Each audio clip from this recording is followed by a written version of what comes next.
Ассалаумағалейкум. Бала күнімізде дата деген болатын еді. Ол қалай жүреді, рөлі жоқ қой деп қызық болатын еді. Ал кет көрейік. Бұл бірақ бульдозер, ескі.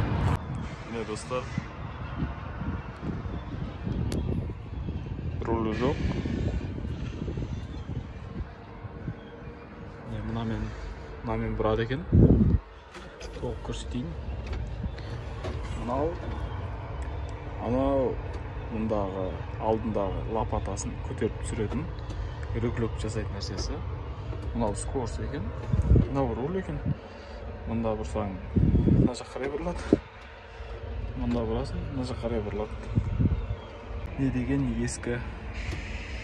Бірақ жүріп тұр. Мұнда тағы бір дополнительный скорс.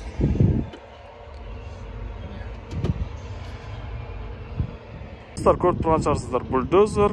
Бұл шынжыр табанда қалай жұмыс жасайды десеңіздер, сіздерге қызық болса, мен айта кетейін бір ауыз. Міне мұнда қарасаңыздар, осы айналады.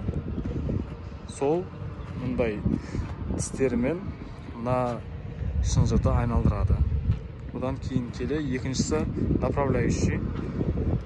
Қызметі тек шынжырды керіп тұрады. Шынжыр не үшін шығып кетпейді десеңіздер, шынжырды міне мұнда таотницамен майлайды, яғни май кіргіземіз ішіне, сол кезде мынау керетін болады ішіне.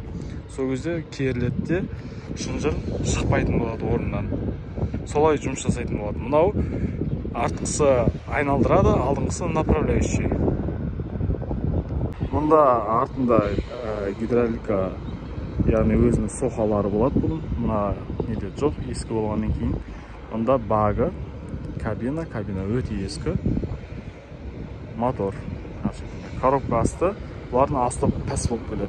Чем біздің экскаваторларға қарағанда.